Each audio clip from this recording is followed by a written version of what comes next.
حدیث میں آتا ہے رسول اللہ صلی اللہ علیہ وسلم نے ارشاد فرمایا کہ جب جنتی جنت میں چلے جائیں گے اور اہل جہنم جہنم کی آگ میں چلے جائیں گے، اللہ ہم سب کو بچائے، تو جو جنتیوں کے جو ریلیٹیوز ہوں گے، چاہے وہ رشتہ داری کا تعلق ہو، دوستی یاری کا تعلق ہو، ان جنتیوں کو اپنے وہ جو دوست احباب ہیں نا، جب وہ دیکھیں گے کہ جنت میں وہ مارکیٹ سے کیا ہیں، شارٹ ہیں، دنیا میں تو ملا، پہلے تو ان کو اپنی فکر ہوگی کہ ہم کسی طرح جنت میں چلے جائیں۔ شروع میں تو حالت یہ ہوگی یوم یفر المرء من اخیہ و امہ و ابیہ و صاحبتہ و بنیہ، وہ دن جس دن انسان اپنے باپ سے دور بھاگے گا، اپنی ماں سے دور بھاگے گا۔ یہاں بڑی خدمت کیا کرتا تھا، بڑے احسانات کرتا تھا، لیکن وہاں کہے گا میرے پاس ایسا نہ ہو مجھ سے کوئی نیکی مانگنے آ جائیے، بخشش کی درخواست کرنے آ جائے کہ بیٹا مجھے بھی بخشوا لے اللہ کے ہاں، تو دعا کر تیرے بڑے اچھے اعمال تھے، نہ بھاگے گا، بھائی یہ گلے نہ پڑ جائے میرے۔ اللہ کہے گا تو خود ہی تیرے لیے مشکل ہو رہی ہے، تو ایک اور بوجھ ہمارے ہم جو ہے نا، ایک اور بوجھ تو ڈال رہا ہے اپنے اوپر، ایک اور بوجھ لے رہا ہے۔ تو ابتدا میں تو حالت جب تک فیصلہ نہیں ہوگا نا کون جنتی کون جہنمی، تو قرآن کے الفاظ ہیں اپنے باپ سے دور بھاگو گے، اپنی ماں سے دور بھاگو گے، وصاحبتہ وبنیہ، اپنے ساتھ رہنے والی سے بھی دور بھاگو گے۔ اللہ نے یہ نہیں کہا بیوی سے دور بھاگو گے، بیوی کے لیے زوجہ کا لفظ استعمال ہوتا ہے، یہ اصطلاح استعمال نہیں کی۔ دیکھو ابا کو اللہ نے ابا کہا، اماں کو اللہ نے اماں کہا، تو بیوی کو بیوی کہنا چاہیے نا۔ پوائنٹ کی بات بتا رہا ہوں، کئی دفعہ بتا چکا ہوں، اللہ نے یہاں بیوی کو بیوی نہیں کہا، کہا ساتھ رہنے والی، صاحبہ، صحبت سے ہے نا، ہمیشہ چپک کے رہنے والی۔ اس سے پتہ چلتا ہے کہ جب ایک دفعہ شادی ہو جاتی ہے نا، تو وہ بیوی پھلترو کی طرح ہمیشہ کے لیے چپک جاتی ہے، اس سے پتہ چل رہا ہے۔ یہ میں اس لیے کہہ رہا ہوں کہ پھر لوگ کہتے ہیں یار پھر جو ہے نا سفر پہ جاتے ہیں تو بیگم کو ساتھ نہیں لے کے جاتے، 2 سال جاب کے لیے باہر چلے جاتے ہیں، بیگم کو یہاں چھوڑ کے چلے جاتے ہیں، تو صاحبہ تو پھر نہ ہوئی نا، یہ پھلتر کی طرح چپکا ہوا تو وہاں کوئی اور ہے، تمہارا باس چپکا ہوا ہے تمہارے ساتھ، جہاں 2 سال تم جاب کر رہے ہو، دوست چپکے ہوئے ہیں۔ تو اس لیے جہاں بھی جاؤ اللہ نے صاحبہ کے لفظ میں بتا دیا۔ پھلترو پتہ ہے کسے کہتے ہیں؟ پھلترو ہیں وہ دھاگا چپک جاتا ہے نا بعض دفعہ، یہاں پہ سردیوں میں زیادہ چپکتا ہے، اب آپ یوں کرتے ہو تو پھر ہاتھ پہ چپک جاتا ہے، پھر آپ یوں کرتے ہو ادھر آ کے چپک جاتا ہے، پھر یوں کرتے ہو تو پھلترو۔ تو یہ شادی کرنے سے پہلے سوچ لیا کرو، اس کو اللہ نے لقب ہی یہی دیا ہے کہ اس کا وہ رہنے والی ہے ہمیشہ۔ ہاں وسائل اگر نہیں ہے تو ایک الگ بات ہے، ورنہ جہاں جاؤ بیگم ساتھ ہونی چاہیے۔ حج پہ جا رہے ہو بیگم کو لے کے جاؤ، عمرے پہ جا رہے ہو بیگم کو لے کے جاؤ، شریف لوگ اسی طرح کرتے ہیں۔ تو سفر پہ جا رہے ہو گھومنے پھرنے، بیگم کو لے کے جاؤ، خالی دوستوں کے ساتھ پروگرام نہیں بنایا کرو۔ اگر آپ شادی شدہ ہو صرف دوستوں کے ساتھ پروگرام بنا رہے ہو تو اس میں اس بات کا خطرہ موجود ہوتا ہے کہ آپ کے ارادے اچھے، میں بدگمان نہیں ہو رہا، بہت سے لوگ نیک شریف ہیں، آپ سارے شریف شرفا بیٹھے ہوئے ہیں، بیان سن رہے ہیں ماشاء اللہ سارے شریف شرفا، لیکن یہ کہ بھائی اس کو ساتھ لے کے جاؤ۔ اگر اللہ نے وسائل دیے، نہیں دیے تو ایک الگ بات ہے، چلو ہمیشہ نہیں لے کے جاتے، کبھی تو لے کے جاؤ نا۔ تو اور جہاں جاب کر رہے ہو وہاں اس کو ساتھ رکھو، سمجھتے ہو، وہاں ساتھ رکھو اس کو۔ تو اللہ نے فرمایا جس کے ساتھ ہمیشہ رہا کرتے تھے اس سے بھی آج دور بھاگو گے۔ بولو گے بھائی مفتی صاحب کا بیان دنیا کے لیے تھا، بیگم یہاں میرے قریب نہ ٹھیک ہے نا، یہاں نہ، اللہ کا واسطہ بخش دے یہاں پہ۔ کیوں؟ نفسی نفسی، مجھے اپنی فکر ہے کہ میرا ہوگا کیا۔ وصاحبتہ وبنیہ، اپنے بیٹوں سے دور بھاگے گا، کیونکہ بیٹیاں تو بہرحال رخصت ہو کے چلی جاتی ہیں، بیٹے تو ہمیشہ اپنے ساتھ رہتے ہیں، ان سے دور بھاگے گا۔ ایک اور جگہ فرمایا وَأَخِيهِ، بھائی سے دور بھاگے گا، وَفَصِيلَتِهِ الَّتِي تُؤْوِيهِ، اور جس خاندان نے پوری زندگی اس کو ٹھکانہ دیا، اپنے گھر میں رکھا، باپ ماں اور پوری فیملی، اس خاندان سے مکر جائے گا، وہاں سے دور بھاگے گا۔ تو شروع میں تو یہ حالت ہوگی کہ میرا بنے گا کیا، بس یہ فکر، لیکن جب پتہ چل جائے گا بھائی تیرا اعمال نامہ دائیں ہاتھ میں دیا جا رہا ہے، جب اعمال نامہ دیا جائے گا نا، فَأَمَّا مَنْ أُوتِيَ كِتَابَهُ بِيَمِينِهِ، جس کے دائیں ہاتھ میں دیا جائے گا، بالکل ایسے کاؤنٹنگ ہوگی، بلکہ تولا جائے گا نیکیوں کو۔ ہم سمجھتے ہیں، دیکھو ملحد لوگ جو خدا کا انکار کرنے والے، مذہب کا انکار کرنے والے کہتے ہیں ہم پیدا ہو کے مر گئے ختم، ان ہی الا حیاتنا الدنیا، قرآن نے ان کے الفاظ کو بھی ذکر کیا ہے کہ ہماری دنیا کی زندگی ہے نموت و نحیا، ہم مرتے ہیں پیدا ہوتے ہیں، وما یہلکنا الا الدہر، اور یہ جو موت اور زندگی ہے خدا کے ارادے سے نہیں ہے، یہ زمانے کے تصرفات ہیں. زمانہ ہے جو مارتا بھی ہے. بس ایک آدمی ٹرک کے نیچے آ کے مر گیا تو اس لیے تھوڑی اللہ نے مارا ہے، تو ٹرک کے نیچے آیا ہے نا، تو جو بھی چیز ٹرک کے نیچے آئے گی وہ تو مرے گی. وہ یہ بات کرتے ہیں. بہت مشکل ہے بھائی دیکھو ایگزامینیشن ہال میں اگر آپ بیٹھے ہوئے ہو تو ٹائم ختم ہوتا ہے، آپ کو کمرے سے باہر نکالا جاتا ہے کیونکہ اب امتحان کا ٹائم کیا ہو گیا، ختم. ایک باقاعدہ ارادے کے تحت ایک کام ہوتا ہے نا، تو اس سے پتہ چلتا ہے یہ ایگزامینیشن ہال ہے، بعد میں رزلٹ اناؤنس ہوگا. لیکن آپ بیٹھے ہوئے ایک دم دھماکہ ہوا اور پوری ایگزامینیشن ہال کی دیواریں اڑ گئیں اور آپ دھڑ دھڑ دھڑ جا کے باہر آ کے گرے، تو آپ کہو گے نکالا نہیں گیا، خود بخود نکلے ہم کسی ارادے کے تحت نکالا نہیں گیا ہے. یہ تو ویسے ایک اتفاق ہو گیا کہ دھماکہ ہو گیا، چھتی غائب ہو گئی تو ہم نکل گئے، خود ہی میدان ہی بن گیا. یہ تو ملحد یہی دلیل یہی بات کرتا ہے کہ یار یہ کوئی ارادے کے تحت تھوڑی ہمیں دنیا میں نہ لایا جاتا ہے ارادے کے ساتھ اور نہ نکالا جاتا ہے. دنیا میں آنا بھی ایک اتفاقی حادثہ ہے، ایک سائنٹیفک حقیقت ہے، اور دنیا سے نکلنا بھی کیا ہے، ایک سائنٹیفک حقیقت ہے. کوئی جا رہا ہوتا ہے باہر، ٹرک والا آیا کچل کے چلا گیا تو کوئی حساب کتاب نہیں، وہ ٹرک نے کچل دیا تو مر گئے، ختم، اور مر کے مٹی ہو گئے، ختم. اب اس مٹی میں پودے اگاؤ، آپ اس کو کھاد کے طور پہ استعمال کرو بس. تو یہ بات ہمیشہ سے ملحد لوگ کہا کرتے تھے، ان ہی الا حیاتنا الدنیا، یہ صرف ایک دنیا کی زندگی ہے، اس کے بعد کوئی زندگی دوبارہ نہیں ہے. نموت و نحیا یہاں اتفاق سے پیدا ہو رہے ہیں اور اتفاق سے ختم ہو رہے ہیں. وما یہلکنا الا الدہر، زمانہ ہمیں مارتا ہے. کوئی کرنٹ سے مر گیا تو اللہ نے تھوڑی مارا ہے، وہ کہتے ہیں تو کہ اے سی والوں کی غفلت ہے. اب بجلی کا تار نکلا ہوا ہے، اس نے انگلی لگا دی تو چپک گئے، اور جو ان کو بچانے کے لیے جاتا ہے تو وہ درمیان والا بچ جاتا ہے، بچانے والا کیا وہ سارا کرنٹ ادھر ٹرانسفر کر دیتا ہے. کہہ رہے پارسل کا خاص انتظام ہے نا. تو یہ زمانہ ہے، کوئی یہ تھوڑی ہو رہا ہے. تو بھائی یہ دیکھنے میں اتفاقی چیزیں ہیں ساری، مگر یہ ارادے کے تحت ہو رہی ہیں. اس پر تو میں بھی بیان نہیں کروں گا کیونکہ پھر میرا وہ سارا بیان ملحدوں کے خلاف ہو جاتا ہے جو ایتھیسٹ ہے نا، تو وہ پھر سارا ٹاپک پورا چینج ہو جائے گا. کہتے ہیں کہ کسی نے، موت کے فرشتے نے اللہ سے پوچھا کہ اللہ تو نے میرے ذمے ایسا کام لگا دیا ہے کہ ساری دنیا مجھے برا بھلا کہے گی. بھائی کوئی فرشتے بارش برسانے والے سب کہتے ہیں ماشاءاللہ بڑا اچھا فرشتہ ہے، کچھ فرشتے جو ہے نا وہ اور اچھے کام کرتے ہیں. میرا کام کیا ہے؟ روح نکالنا.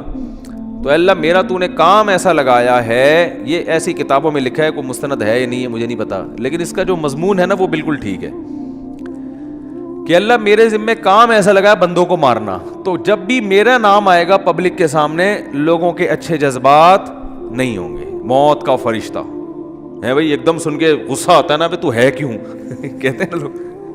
جب بھی آئے گا موت کا فرشتہ تو کوئی دوستی لگانا چاہے گا اس سے. دیکھو یہاں ہمیں پتہ چل جائے یہ فرشتہ ہے جو بادلوں کو دھکیلتا ہے، ہواؤں کو چلاتا ہے. ہمیں پتہ چل جائے کوئی فرشتہ انسانی شکل میں آئے ہوئے، سب اس کو انوائٹ کریں گے، گلے ملیں گے، بھائی بڑا اچھا کام کرتے ہو یار تم. لیکن پتہ چل جائے یہاں موت کا فرشتہ بیٹھا ہوا ہے،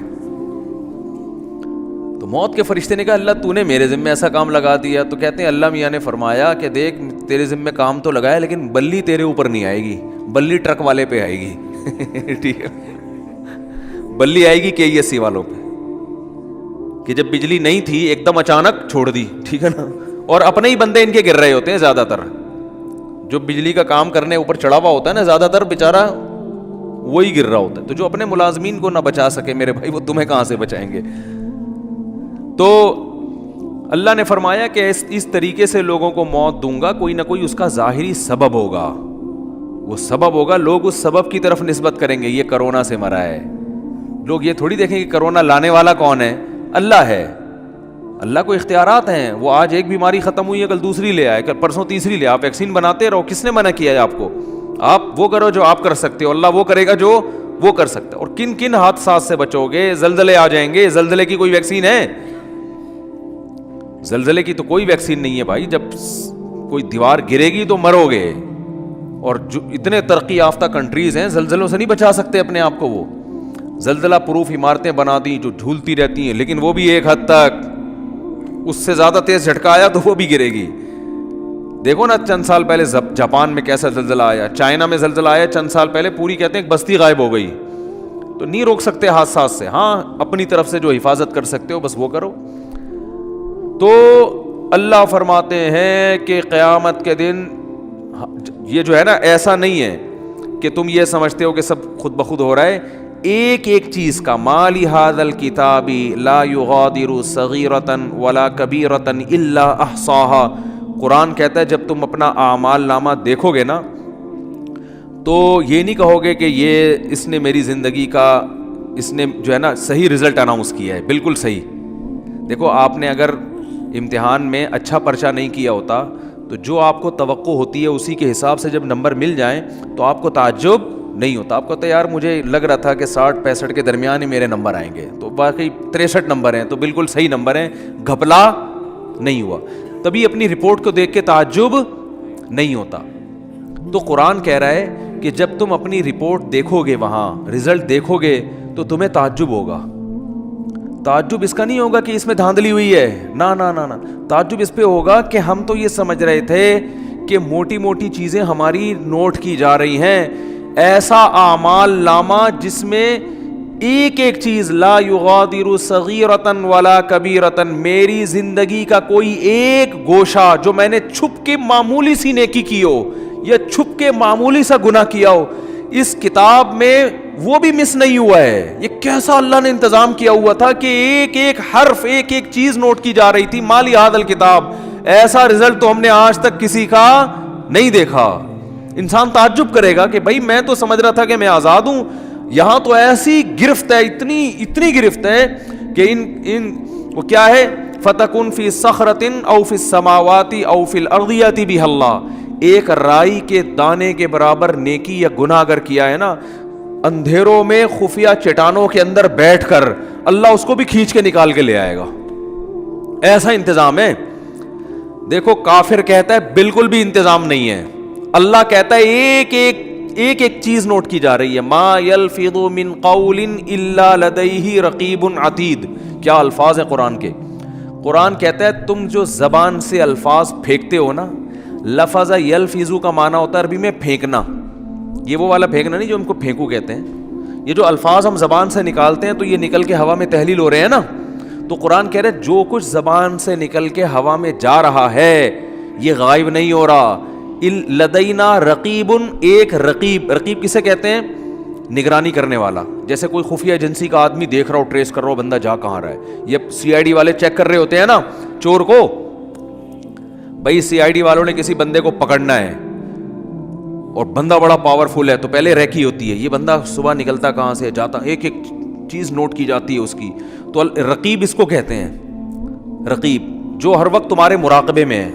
آپ نے دیکھا ہو نا مراقبہ سینٹر کھلے ہوئے ہیں, اس میں بیٹھے ہوتے ہیں بس ٹنڈوں کی طرح یوں کر کے نا غور کر رہے ہوتے ہیں, وہ پتہ نہیں کیا کر رہے ہوتے ہیں. تو اسی طرح بیٹھا ہوا ہے فرشتہ. اللہ فرماتے ہیں رقیب عتید کا معنی بڑا ڈھیٹ ہے. وہ کیا ہے؟ وہ ڈھیٹ, چھوڑے گا نہیں, وہ چھوڑے گا نہیں. وہ ایسا ہے کہ بس وہ سرکش ٹائپ کا ہے, وہ نہیں سنتا کسی کی. تو ایک لفظ بھی ایسا نہیں ہے جو تمہاری زبان سے نکلے اور اسے کیچ کرنے کے لیے اللہ نے فرشتہ متعین نہ کیا. وہ بھی ہمارے ساتھ پیدا ہوتے ہی پھلترو کی طرح چپک گیا ہے ہمارے ساتھ, وہ نظر نہیں آ رہا ہمیں. کیونکہ سائنسدان کہتے ہیں نظر نہیں آ رہا تو ہے ہی نہیں. تو بھائی اس کائنات میں آپ کو مادی چیزوں پر ریسرچ کر سکتے ہو, جو مادی کے علاوہ چیزیں وہ سائنس کے دائرے میں آتی نہیں ہیں. اللہ نے فرشتوں کو روشنی سے بنایا ہے, نور سے بنایا ہے. روشنی تھوڑی ٹریس ہو سکتی ہے. اگر روشنی کی ماہیت کو چینج کر دیا جائے, اسے کچھ بنا دیا جائے, پھر تھوڑی پتہ چلے گا انسان کو. تو وہ روشنی نور کے بنے ہوئے فرشتے ہیں. اللہ فرماتے ہیں ایسے ڈھیٹ اور ایسے رقیب ہیں کہ تمہاری زبان سے ایک حرف بھی نہیں نکلتا جس کو وہ محفوظ نہ کر رہے ہوں. وہ سیو ہو رہا ہے سب کچھ. تو قرآن میں کہتا ہے قیامت کے دن انسان کہے گا مالی ھذا الکتاب. یہاں تک قرآن نے کہا یعلم خائنۃ الاعین, آنکھوں کی خیانت بھی کیا ہو رہی ہے؟ نوٹ. خیانت کسے کہتے ہیں؟ یعنی معمولی سی آپ آنکھ گھماتے ہو نا, جو اللہ نے امانت دی ہے آپ کو, اس امانت میں ذرا سی خیانت. گلی سے انٹی کی انٹری ہوئی, انٹی نے جانا ادھر ہے, آپ باتیں کر رہے ہو مفتی صاحب سے, اور مفتی صاحب سنا, ایک دم آپ کو خیال ہوا انٹی گزری ہیں, ایک دفعہ تو دیکھنا بنتا ہی ہے. مفتی صاحب کہہ رہے ہیں بھائی شادی کرو, اپنی بیگم کو دیکھو, صبح شام دیکھو بیٹھ کے. نہیں جی, تو آپ نے کہا یار ہم کون سا کوئی معاذ اللہ زنا کرتے ہیں, ہم کون سا کوئی برائی کرتے ہیں, ہم تو بس ایک دفعہ دیکھنے میں کیا جا رہا ہے, ایسے باتوں میں گھما گھما کے نا یوں کر کے ایک دفعہ گھما لیا. لوگ کرتے ہیں نا اس طریقے سے, یار اپنا بھی ضمیر مطمئن رہتا ہے اس طرح سے دیکھنے میں نا, اپنے آپ کو بھی لوگ مطمئن کر رہے ہوتے ہیں کہ ہم کو برے تھوڑی, ہم تو وہ اصل میں اچانک ایک شور سا ہوا تھا, ہم نے کہا چلو دیکھ لیں. حالانکہ پتہ ہے ایسے بھی میں نیک لوگوں کو جانتا ہوں, نوجوانوں کو, ینگ ہیں بالکل, ان کو پتہ چل جائے نا گلی سے کسی انٹی کی انٹری ہو رہی ہے, اندازہ ہو جائے, بس ان کی گردن جھک جاتی ہے. آپ کسی کا باپ بھی ان کی گردن نہیں اٹھوا سکتے. ان کو ان کی بلا سے بھائی, وہ کہہ رہے ہیں اللہ نے اس کو ہمارے لیے بنایا ہی نہیں ہے.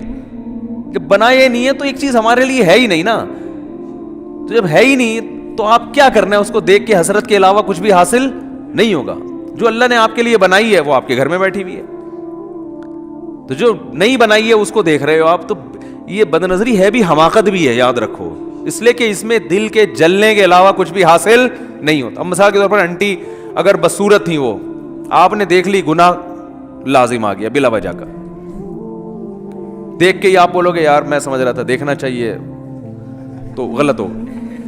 گناہ اللہ نے بولو لکھ لیا کہ جب تجھے پتا تھا انٹی ہے, تیرے دیکھنے کی چیز نہیں ہے, تیرے دیکھنے کی جو ہے تیرے گھر میں بیٹھی ہوئی ہے, بس اسی کو دیکھ جا کے.